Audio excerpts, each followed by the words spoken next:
iki lho. Bojone juragan kok. Penampilanmu kok ngene. Kathokmu lho, ngungkuli cah nom. Polahmu ora jan. Lah wong kadane ngomah. Baru mangsamu iki lho, mbok sing mriyayene sithik. Alah. Kae lho, akeh wong do ndedet wae gur nganggo kathok kolor ya ora apa-apa.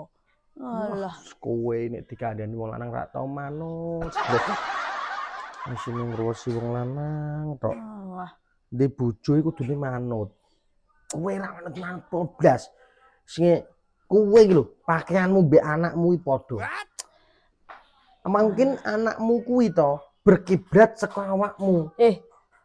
Nek anake padha kowe rak mungkin wong anake wedok kok. Kon pakan kok sapa kok kowe? Iki lho, nek ngomong ki cuma kamu iki lho. Rak masuk akal blas. Rak masuk akal piye to?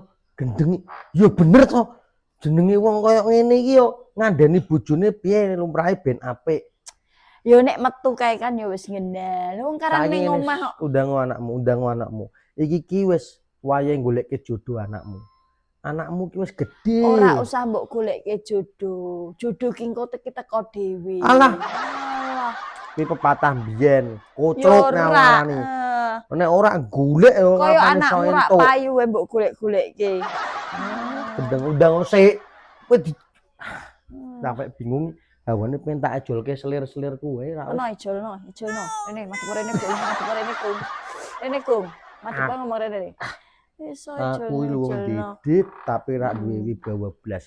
Anak buahku nek ngerti, aku mbok ngenekke tekek tak seneni dorak wedi to. Kowe iki gedeng jengkel aku iki hawane mek tak ejolke kok ngene. Cepet ejolno. Drek aku manani.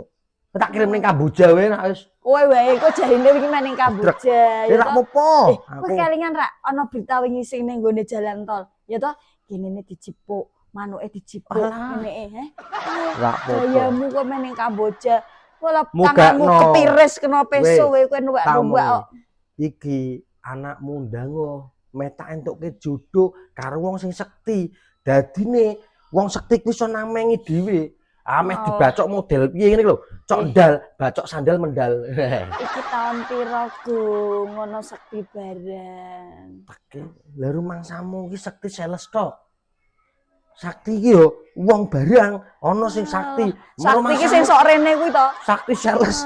Nyileh dit matamek. Ora ngono polahmu. Ora nyileh duit. Apa? Rumangsane ketoke sakti tapi nyileh dit. Undang sik cerewet, undang anakmu kon rene lho. Aku pengen ngerti. Senenge